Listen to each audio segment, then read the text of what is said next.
So hello friends, इस video में मैं आपको प्रोटोस्टोरिक पीरियड यानी आद्य ऐतिहासिक काल की सभ्यताओं के बारे में बताऊंगा। पिछले वीडियो में मैंने इंडस वैली सिविलाइजेशन के बारे में बताया था। इस वीडियो में हम बात करेंगे मेसोपोटामिया की सभ्यता यानी मेसोपोटामिया सिविलाइजेशन के बारे में। तो देखिए, मेसोपोटामिया की सभ्यता सबसे पुरानी सभ्यता है। ये 10,000 ईसा पूर्व पुरानी है। मेसोपोटामिया की जो सभ्यता थी वो ग्रामीण थी, जबकि सिंधु सभ्यता शहरी थी, मतलब डेवलप्ड थी। ये सभ्यता इराक की यूफ्रेटस और टिग्रिस नदी के बीच में विकसित हुई थी और ये सभ्यता कुछ इतने एरिया में फैली हुई है। ये जो आप रेड मार्क्ड एरिया देख रहे हैं, अप्रोक्स इतने एरिया में फैली हुई है और इसे 4 भागों में बांटा गया है। पहला पार्ट है सुमेरियन की सभ्यता और दूसरा पार्ट है बेबोलिन, तीसरा असीरिया। ये देखिए सीरिया एरिया में है और इसका नाम असीरिया है। सीरिया। फिर ये इजिप्ट के एरिया में कैंड्रिया। और जब ये चारों सभ्यताएं मिलती हैं तो बनती है मेसोपोटामिया की सभ्यता। नेक्स्ट है येलो रिवर सिविलाइजेशन। ये जो ग्रीन एरिया देख रहे हैं, कुछ इतने एरिया में पीली नदी की सभ्यता फैली हुई है। पीली नदी की सभ्यता इसलिए कहते हैं क्योंकि ये येलो रिवर पीली नदी के ही किनारे बसी हुई है और ये सभ्यता 5,000 ईसा पूर्व पुरानी है। ये चीन में लोकेटेड है और ये अपनी उपजाऊ जमीन के लिए प्रसिद्ध है। नेक्स्ट है मिस्र की सभ्यता, इजिप्ट सिविलाइजेशन। ये इजिप्ट है। यहाँ पे मैंने मेसोपोटामिया सिविलाइजेशन में बताया था, यहाँ पे मेसोपोटामिया सिविलाइजेशन का कैंड्रिया पार्ट है।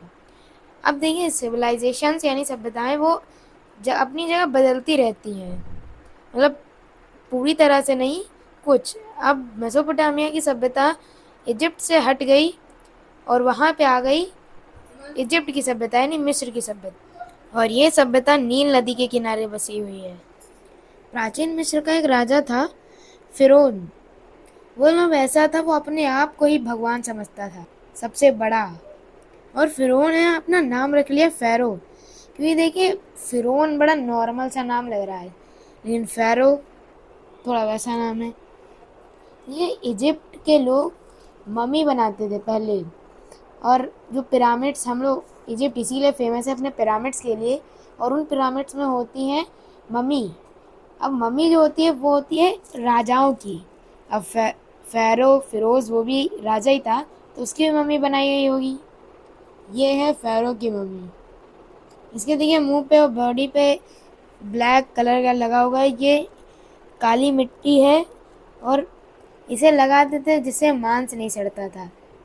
इजिप्ट में एक जगह है गीज़ा, वहाँ के पिरामिड बहुत फेमस है। ये 3 पिरामिड, इसमें बहुत पिरामिड हैं, पर ये ऐसे लाइन से हाइट वाइज हैं, इसीलिए बहुत फेमस है। अगली है रोम की सभ्यता, रोम सिविलाइजेशन। ये सभ्यता 600 ईसा पूर्व पुरानी है।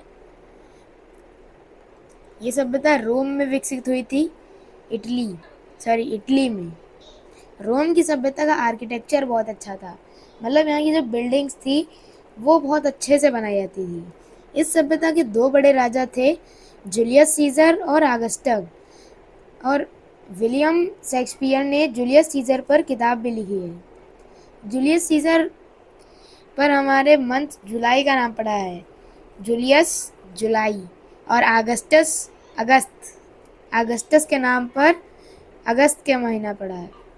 अगली है पर्शियन सिविलाइजेशन यानी फ़ारस की सभ्यता। फ़ारस की सभ्यता ईरान में थी और इनकी भाषा भी फ़ारसी थी। फ़ारसी उर्दू और हिंदी भाषा का मिक्स है। सॉरी, फ़ारसी और हिंदी भाषा का मिश्रण उर्दू है। देखिए, ये है ईरान और इसके पास खाड़ी यानी गल्फ वो थी। ईरान के पास एक खाड़ी थी जिसका नाम फ़ारस की खाड़ी यानी पर्शियन गल्फ है। ये ईरान का पूरा नाम फ़ारस था और ये खाड़ी भी ईरान के पास थी, तो इसीलिए इस खाड़ी का नाम फ़ारस की खाड़ी यानी पर्शियन गल्फ पड़ा। लास्ट है हमारी स्पार्टा सिविलाइजेशन। स्पार्टा की संस्कृति राज्य के प्रति अटूट निष्ठा और शारीरिक शक्ति पर आधारित थी। मतलब यहाँ के जो सैनिक थे वो अपने देश के लिए कुछ भी कर सकते थे, मतलब अपनी सभ्यता के लिए। और यहाँ पे 7 वर्ष की आयु से ही लड़कों को एगोगे एगोगे नामक एक कड़ी ट्रेनिंग के लिए भेज दिया जाता था। इसी वजह से यहाँ के सैनिक बहुत बहादुर हैं, और ये सभ्यता अपनी बहादुर सैनिकों के लिए ही जानी जाती है। सो थैंक यू, इस वीडियो में इतना ही। Thank you.